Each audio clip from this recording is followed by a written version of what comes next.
Donc les aliments du commerce, comment s'y retrouver? C'est une question vraiment, je pense que beaucoup d'éleveurs ou de propriétaires de chevaux doivent se poser de nos jours. Voilà, le problème, c'est que on a de plus en plus d'aliments sur le marché et on a une offre vraiment très diversifiée. Il y a vraiment même de quoi s'y perdre, hein.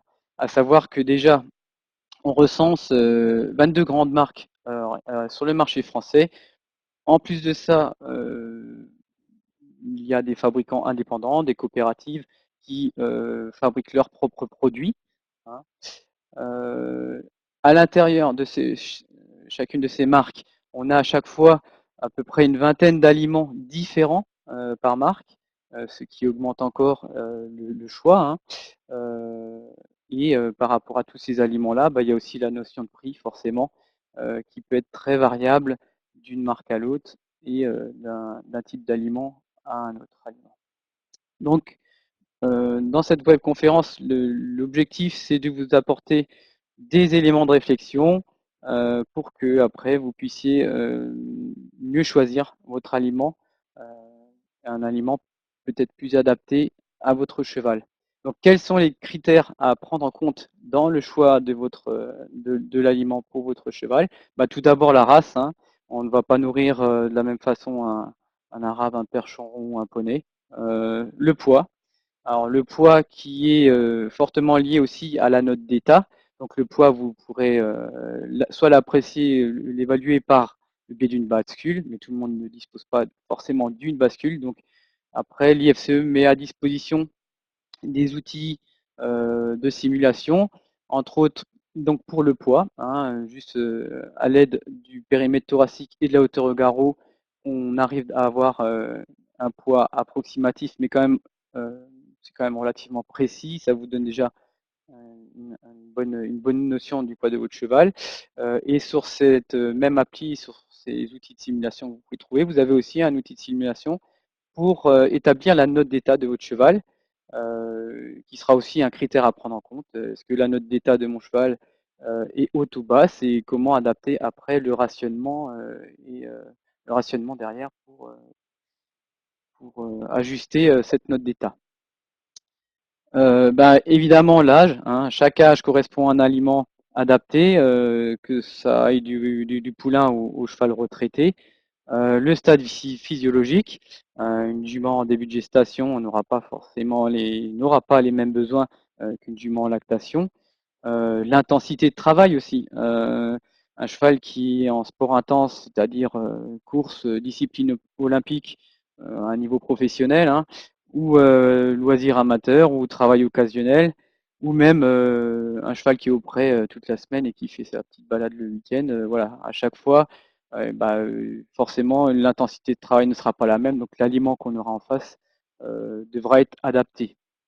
Les capacités de stockage de chacun, tout le monde ne dispose pas d'une cellule, et après, il faudra une réserve pour stocker les sacs d'aliments, mais voilà, la capacité de stockage, elle est fortement liée au dernier élément, c'est-à-dire au budget, c'est-à-dire à partir du moment où vous avez une grande capacité de stockage, eh ben, vous pouvez avoir des volumes plus importants et à ce moment-là négocier des prix plus intéressants.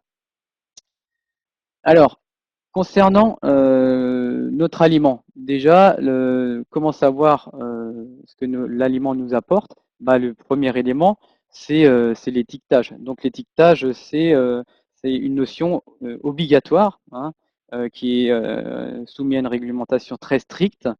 Euh, donc l'étiquetage n'est pas à confondre avec la fiche produit qu'on peut trouver en parallèle. Euh, sur la fiche produit, en fait, les fabricants sont libres de mentionner l'argumentaire qu'ils veulent. Sur l'étiquette que vous allez trouver sur le sac d'aliments, ce sont vraiment des caractéristiques obligatoires, des mentions obligatoires. Alors, qu'est-ce qu'on va trouver sur notre étiquette d'aliment? euh, En premier lieu, bah, le type d'aliment. Alors, le type d'aliment, ce n'est pas à confondre avec le non commercial, hein. Le type d'aliment, c'est vraiment la catégorie d'aliments qu'on va avoir. En gros, Sur le marché, on trouve trois grandes catégories d'aliments, c'est-à-dire l'aliment complet, l'aliment complémentaire et l'aliment minéral. Et ensuite est précisé l'espèce de destination. En l'occurrence, ici, c'est un aliment complémentaire de fourrage destiné aux chevaux. Après, dans les autres mentions obligatoires, bah, vous avez les coordonnées et le numéro d'agrément du responsable d'étiquetage. Les ingrédients, donc les matières premières hein, qui sont énumérées par ordre pondéral décroissant. Voilà, donc on commence par l'avoine qui sera en quantité supérieure par rapport à l'orge, etc.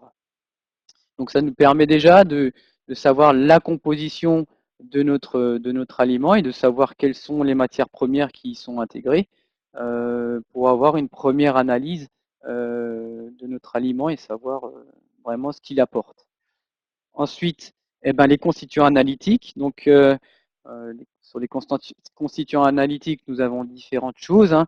Alors, l'humidité, elle est obligatoire que si la valeur est supérieure à 14%.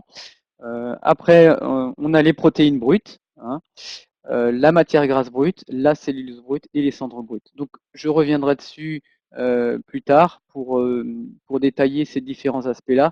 Mais il faut savoir que cette partie, au niveau des tout ce qui est constituant analytique, c'est vraiment ce qui va nous intéresser le plus avec forcément les matières premières qu'on a dans l'aliment, mais les constituants analytiques, c'est ce qui va permettre d'avoir vraiment un avis sur l'aliment. Ensuite, vous avez bah, les différents additifs, hein, à savoir que l'indication des vitamines A, D et E qui sont ajoutées est obligatoire, et c'est pareil pour les agents conservateurs, comme les colorants ou les antioxydants.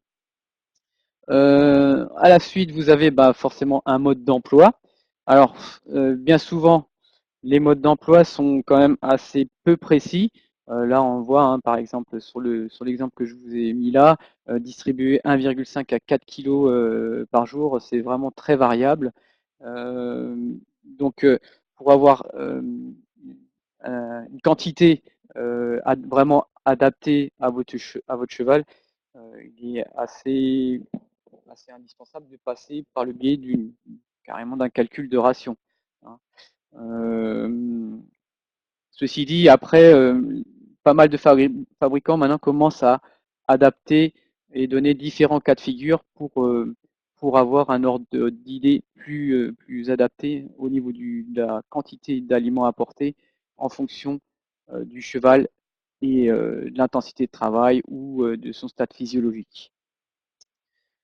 La date de fabrication ou le numéro de lot, ou et le numéro de lot, et donc la date limite d'utilisation, forcément qui elle va dépendre des matières premières qui sont intégrées dans l'aliment. Voilà. Et puis bah forcément le poids de notre sac. Ce qu'on peut constater, alors déjà là hein, les valeurs qu'on pourrait avoir, par exemple en UFC et MADC, donc je vais y revenir tout à l'heure, mais en gros les UFC sont l'énergie et les MADC les protéines. Elles sont pas obligatoires sur les indicatifs sur l'étiquette.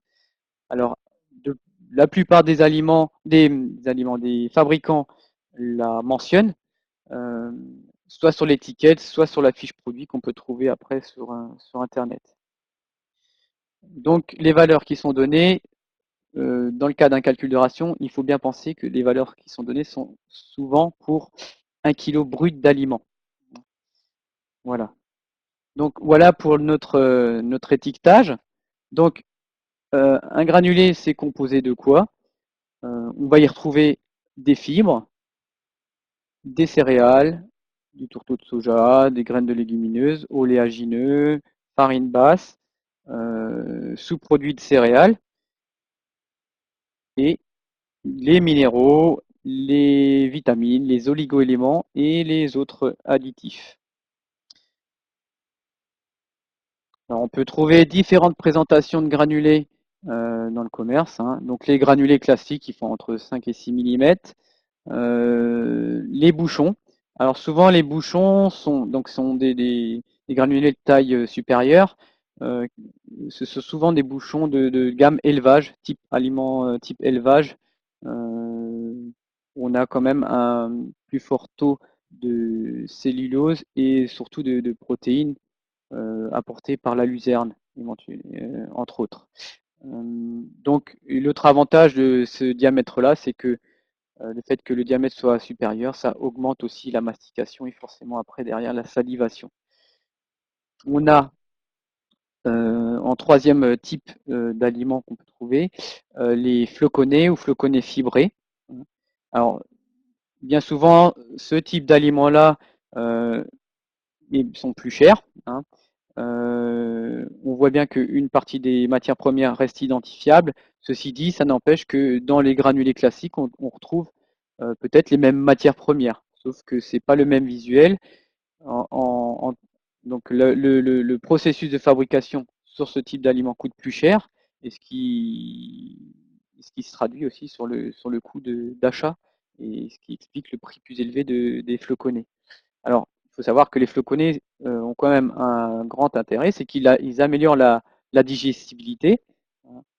Mais par contre, ils doivent être quand même réservés pour des chevaux ayant des besoins énergétiques importants, ou alors des vieux chevaux qui commencent à mal assimiler l'aliment. L'autre avantage des floconnés, c'est que de par leur présentation, on peut y intégrer plus de matières grasses. Donc ça peut être intéressant pour un apport énergétique autre que l'amidon. Voilà pour nos trois types d'aliments. Donc voilà, ces floconnés, on peut aussi les retrouver avec des fibres, dans l'intérêt aussi d'augmenter la salivation, puisqu'on augmente la mastication. Alors, dans les trois catégories dont je vous expliquais tout à l'heure, on a donc trois catégories d'aliments: les aliments complets, complémentaires et les AMV, les minéraux. Donc, les aliments complets, un aliment complet, c'est par définition un aliment qui apporte tout, hein, qui apporte et le fourrage et les céréales. Voilà, donc il se traduit en général par un taux de cellulose brute très élevé. L'autre avantage, c'est distribution rapide, hein, puisque ça évite de distribuer et du foin et, euh, et le concentré. Et une autre économie qui se porte sur l'achat du foin.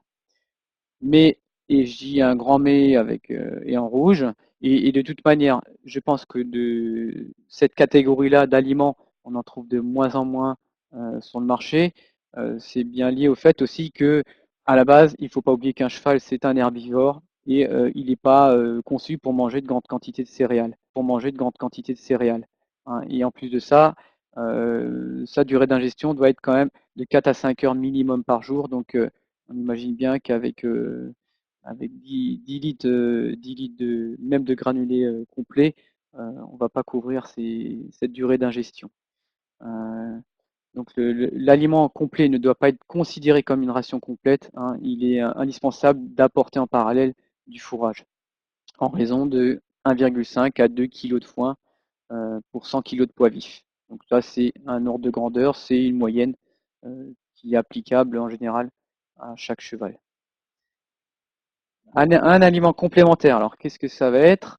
Ça va être un aliment qui va permettre de corriger une ration de base, constituée soit par des fourrages accompagnés céréales, ou alors uniquement de fourrage.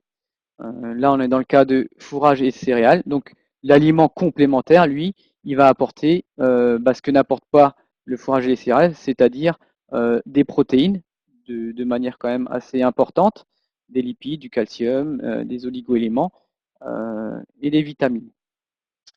Donc ça sera, on nommera cela des granulés complémentaires de céréales. Si vous n'apportez que du foin, donc à ce moment-là, notre complémentaire de fourrage sera enrichi en un peu de tout en fait, mais surtout en céréales qui vont apporter de l'énergie.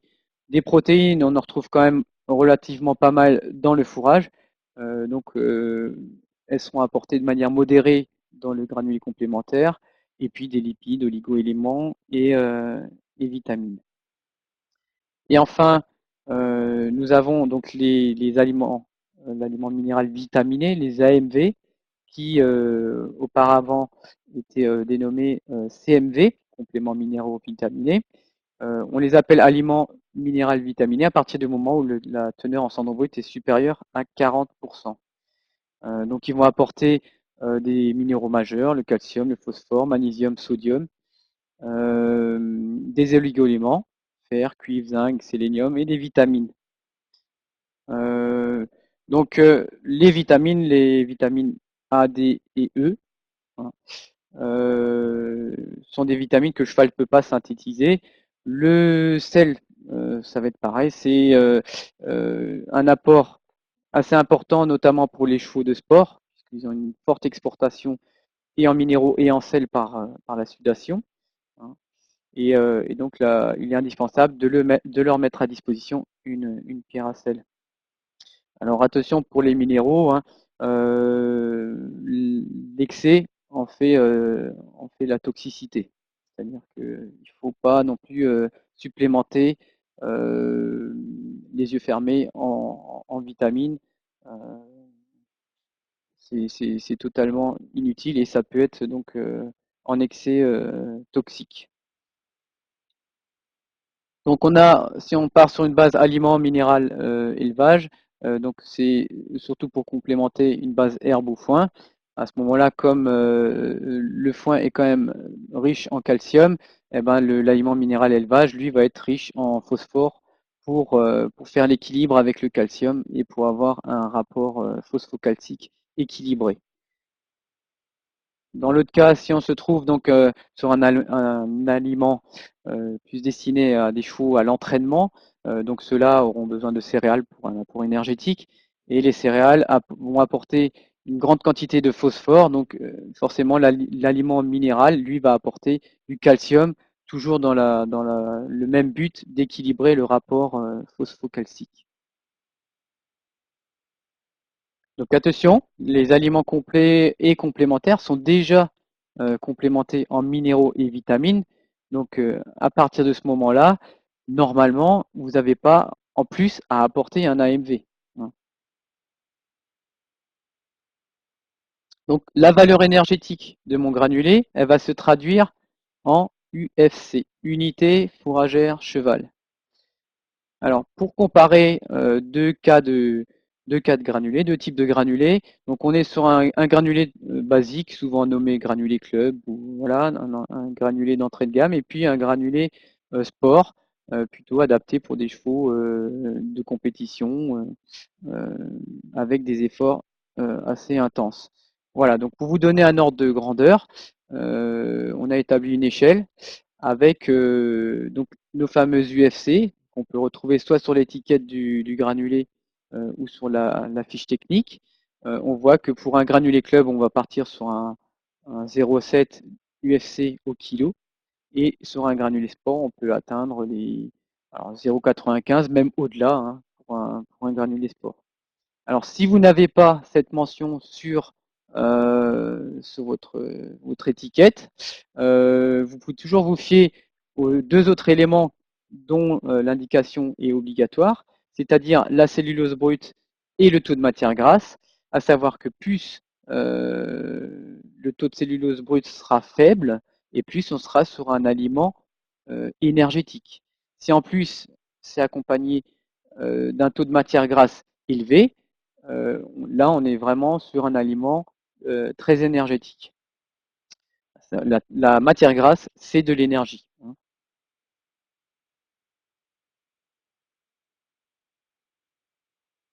Alors, quelles matières premières fournissent de l'énergie? Essentiellement les céréales, hein, qui elles vont apporter de l'amidon. L'amidon, c'est une source d'énergie. Les matières grasses aussi, qui vont être intégrées dans le granulé ou que vous pouvez éventuellement intégrer en parallèle, hein, sur votre alimentation. Savoir que l'huile est une forme d'énergie que le cheval assimile très bien et qui n'a pas les effets néfastes, on va dire, de l'amidon en grosse quantité. Euh, les graines de lin aussi, qui sont très, très riches en matière grasse. Et puis après, vous avez les fourrages qui sont aussi une base énergétique pour le cheval. Donc les fourrages, eux, vont fournir de l'énergie sous forme d'acides gras volatiles. Pour les matières grasses, ce seront des acides gras. Alors, pour l'amidon, hein, qui est fourni par les céréales, on a des limites, des valeurs seuil à ne pas dépasser. Donc, on fixe la valeur à 200 grammes d'amidon par 100 kg de pois fif. Voilà. Et par repas. Au-delà, ben, vous allez à l'encontre de problèmes digestifs. La valeur protéique. Donc, sur ce qui est des valeurs protéiques, voilà, ça va être essentiellement axé sur plus des aliments élevage.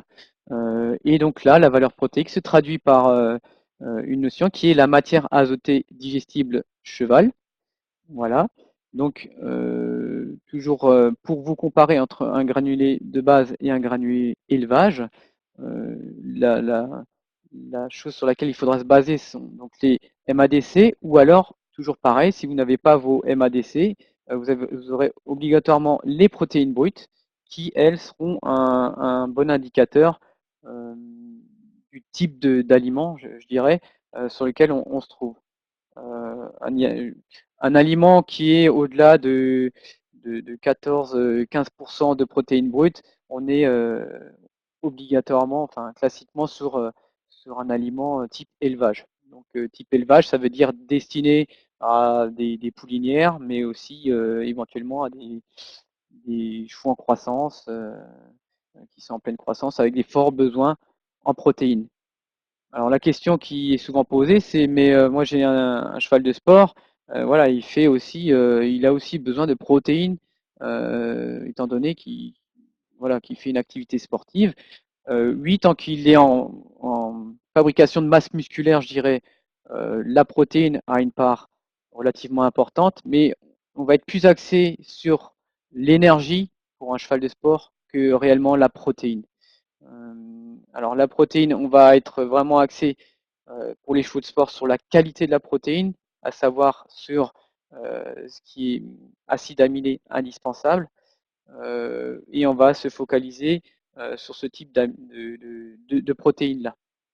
Alors les constituants de mes granulés qui fournissent de la protéine, ben, ça va être les tourteaux de soja, la luzerne, les graines de légumineuses, donc pois, févrole, et puis le lait en poudre qui est notamment intégré dans les, dans les aliments destinés aux poulains en croissance.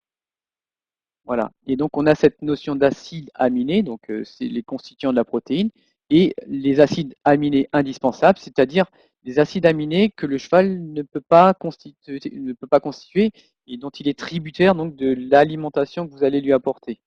Et donc l'alimentation, dans cette alimentation que vous allez lui apporter, il faudra lui apporter des acides aminés indispensables et qui se traduisent par les taux de lysine et méthionine que vous pouvez éventuellement trouver sur la fiche technique de l'aliment.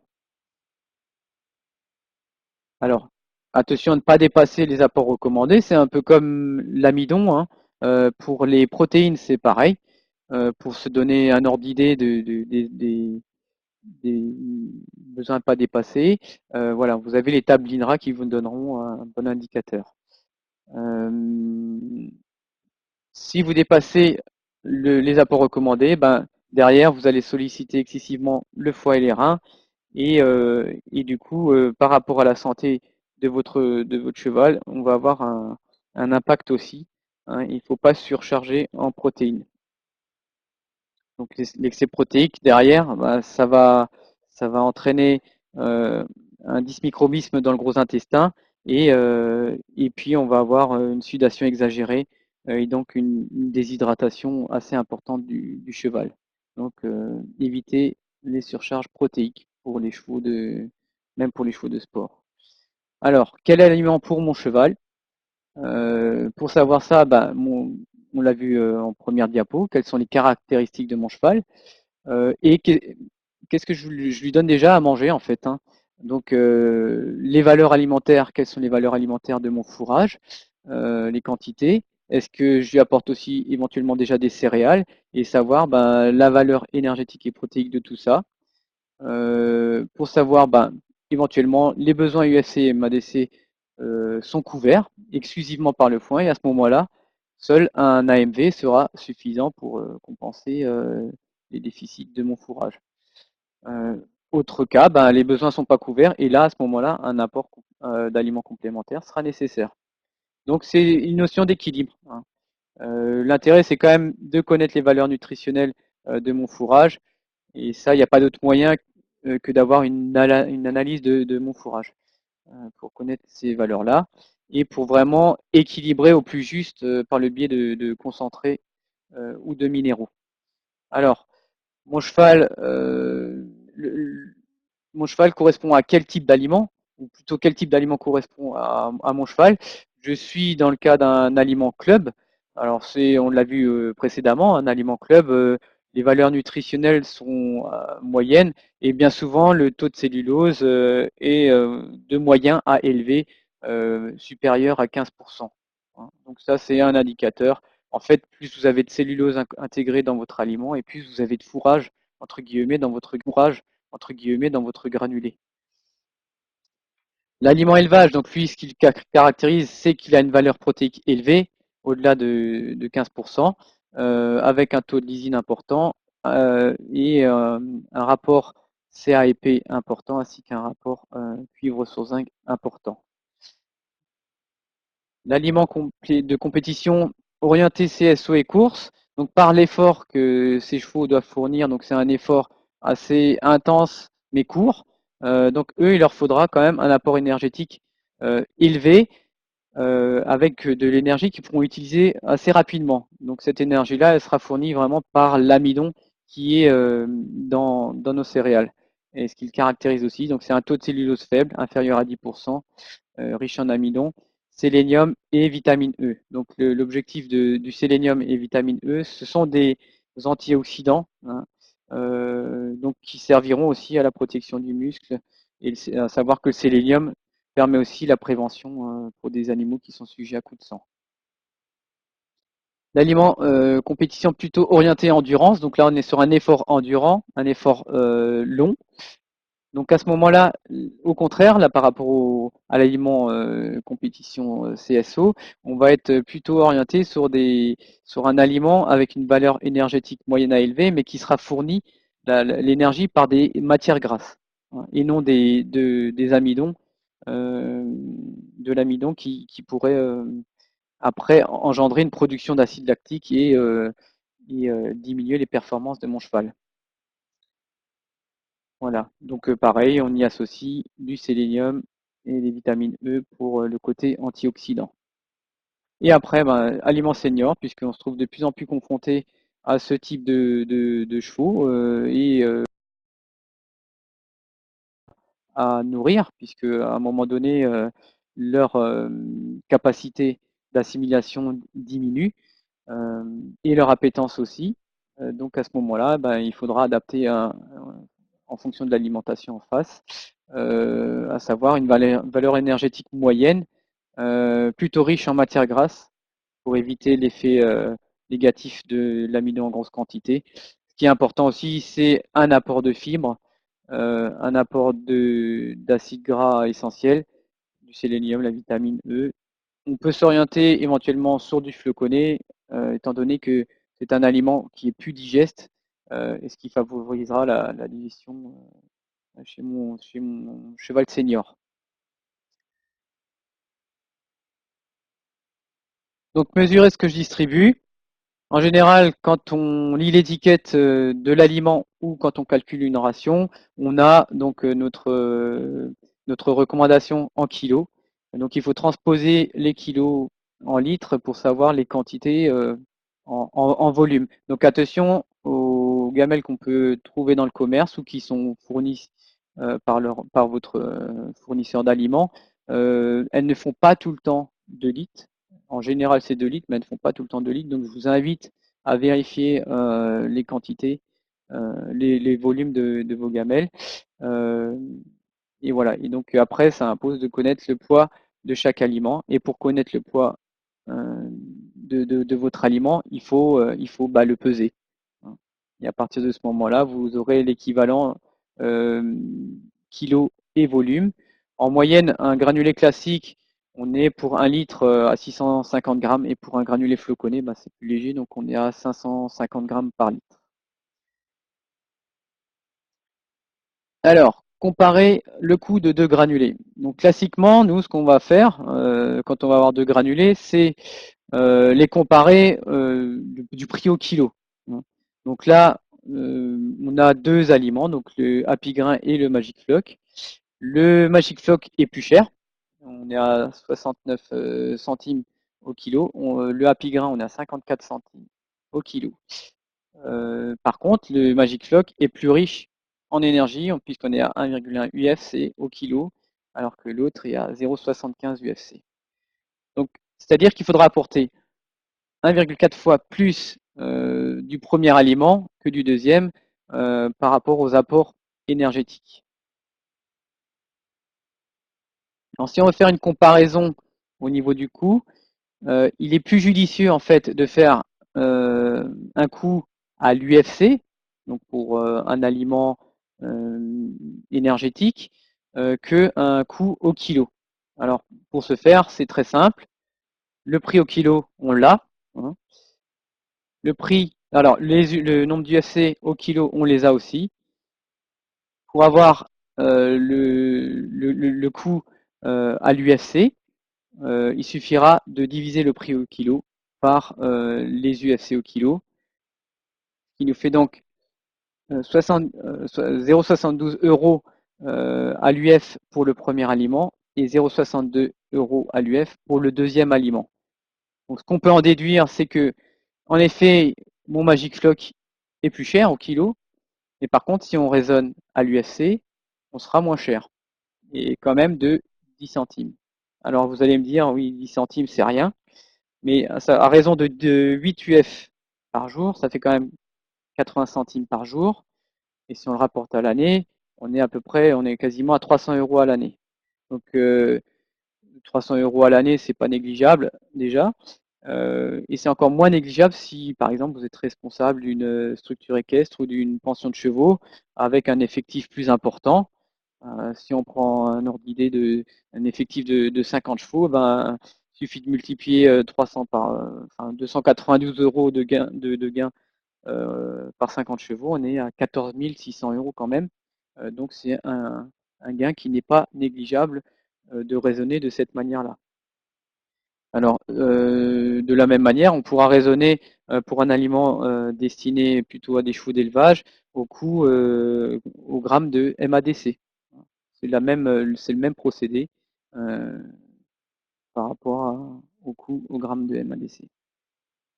Voilà pour le raisonnement économique et pour pouvoir comparer deux aliments entre eux de manière plus juste sur l'aspect économique.